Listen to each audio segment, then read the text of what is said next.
माननीय प्रधानमंत्री जी,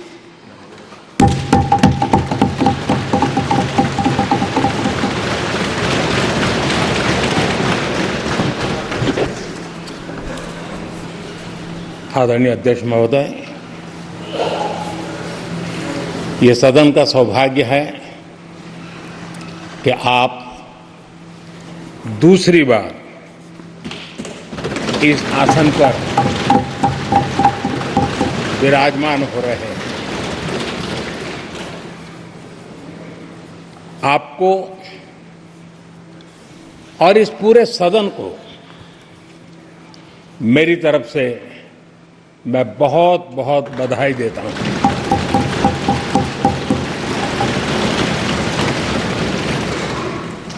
आदरणीय अध्यक्ष जी, मेरी तरफ से आपको शुभकामनाएं हैं, लेकिन इस पूरे सदन की तरफ से भी आपको अनेक अनेक शुभकामनाएं।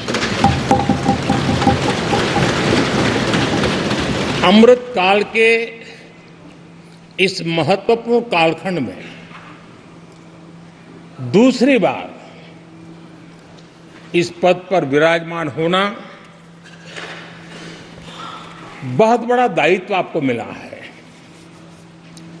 और आपका 5 वर्ष का अनुभव और आपके साथ हम लोगों का 5 साल का अनुभव, हम सबका विश्वास है कि आप आने वाले 5 साल हम सबका मार्गदर्शन भी करेंगे और देश की आशा अपेक्षाएं पूर्ण करने के लिए ये सदन अपना दायित्व निभाने में आपकी बहुत बड़ी भूमिका रहेगी।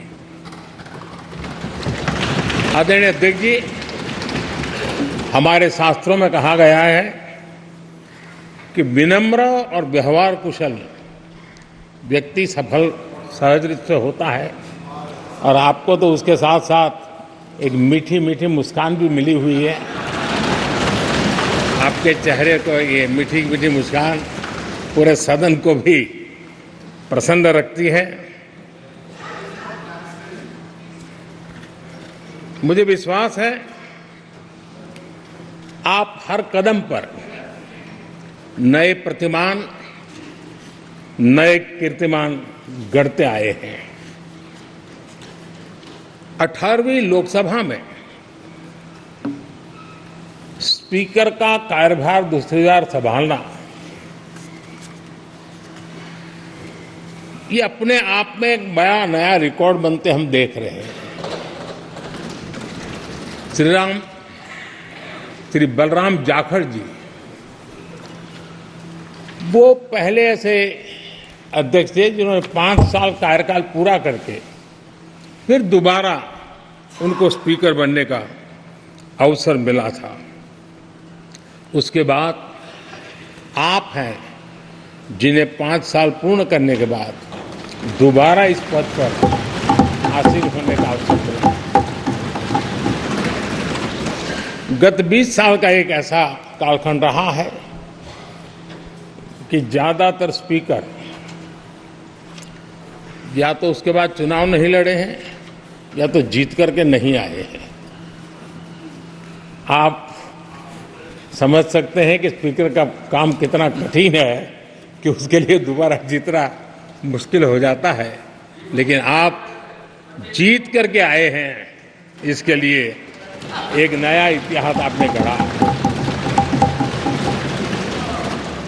आदरणीय अध्यक्ष जी, इस सदन में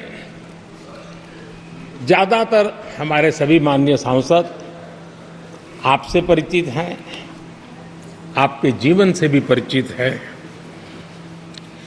और पिछली बार मैंने इस सदन में आपके संबंध में काफी कुछ बातें रखी भी थी और मैं आज उसको दोहराना नहीं चाहता हूं, लेकिन मैं एक सांसद के रूप में और हम सभी सांसद के रूप में आप जिस प्रकार से एक सांसद के नाते काम करते हैं, ये भी जानने योग्य है और बहुत कुछ सीखने योग्य है। मुझे विश्वास है कि आपकी कार्यशैली एज ए सांसद भी हमारे जो फर्स्ट टाइमर सांसद हैं, हमारे युवा सांसद हैं, उनको जरूर प्रेरणा देगी। आपने अपने कार्यक्षेत्र में, संसदीय क्षेत्र में स्वस्थ मां और स्वस्थ शिशु एक कमिटमेंट के साथ जो अभियान चलाया है और सुपोषित मां, इस अभियान को आपने जिस प्रकार से अपने क्षेत्र में प्राथमिकता देकर के खुद को इन्वॉल्व करके किया है, वो वाकई प्रेरक है। आपने कोटा के ग्रामीण क्षेत्रों में हॉस्पिटल ऑन व्हील्स, ये भी एक मानव सेवा का उत्तम काम, जो राजनीतिक कामों के सिवाय करने वाले कामों में आपने चुना है, वो भी अपने आप में गांव-गांव लोगों को स्वास्थ्य सेवाएं पहुंचाने में मदद कर रहा है। आप नियमित रूप से गरीबों को कपड़े, कंबल, मौसम के अनुसार छाता की जरूरत है छाता, जूते, ऐसी अनेक सुविधाएं समाज के आखिरी तबके के जो लोग हैं उनको खोज करके पहुंचाते हैं। खेलों में प्रोत्साहन देना आपके क्षेत्र के युवकों में, यह आपने एक प्राथमिकता के रूप से काम उठाया है। आपके पिछले कार्यकाल में 17वीं लोकसभा में मैं कहता हूं कि संसदीय इतिहास का वो स्वर्णिम कालखंड रहा है। आपकी अध्यक्षता में संसद में जो ऐतिहासिक निर्णय हुए हैं, आपकी अध्यक्षता में सदन के माध्यम से जो सुधार हुए हैं, ये अपने आप में एक सदन की भी और आपकी भी विरासत है। और भविष्य में 70वीं लोकसभा के संबंध में जब विश्लेषण होंगे, उसके विषय में लिखा जाएगा, तो भारत के भविष्य को नई दिशा देने में आपकी अध्यक्षता वाली 70वीं लोकसभा की बहुत बड़ी भूमिका रही है।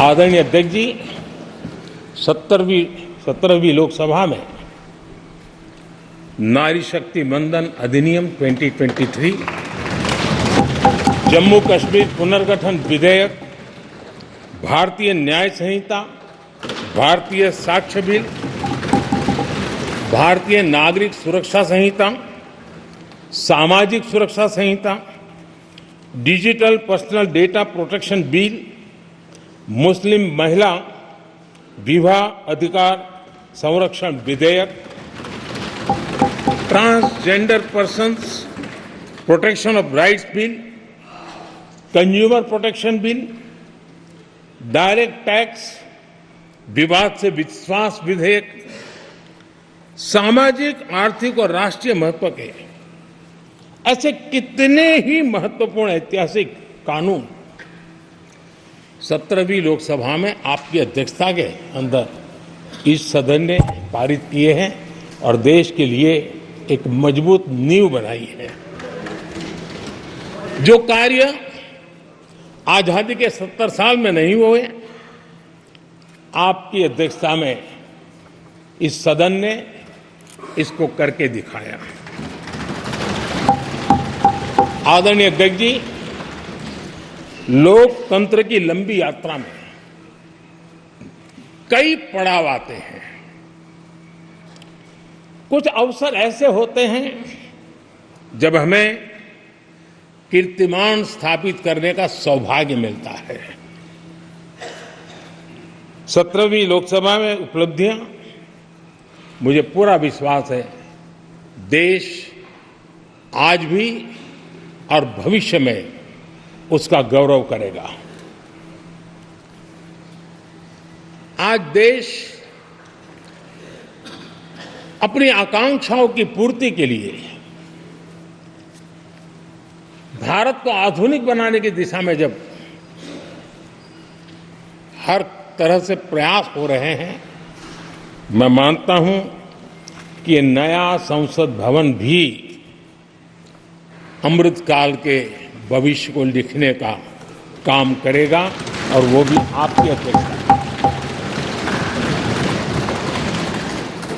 नए संसद भवन में हम सबका प्रवेश आपकी ही अध्यक्षता में हुआ और आपने संसदीय कार्यप्रणाली को प्रभावी और जिम्मेदार बनाने का कई महत्वपूर्ण फैसले लिए हैं और इसलिए लोकतंत्र को मजबूती देने में मदद मिली है। लोकसभा में हम पेपरलेस डिजिटल व्यवस्था से आज काम कर रहे हैं। पहली बार आपने सभी माननीय सांसदों को ब्रीफिंग के लिए एक व्यवस्था खड़ी की। इससे सभी माननीय सांसदों को भी आवश्यक रेफरेंस मटेरियल मिला।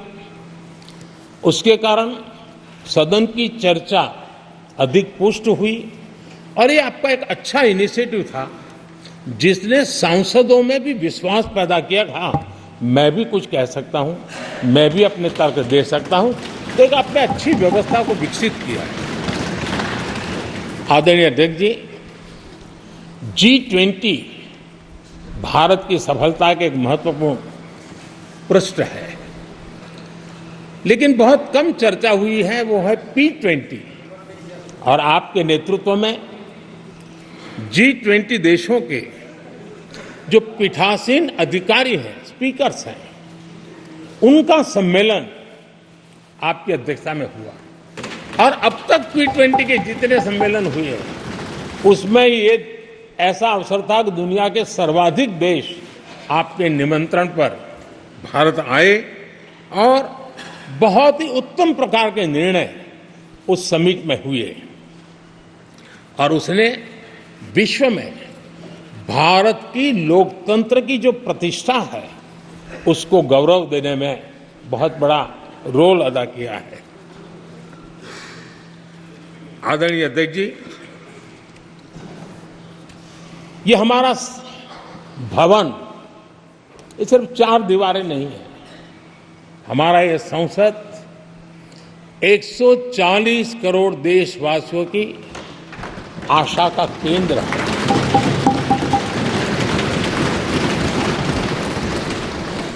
संसद की कार्यवाही, जवाबदेही और आचरण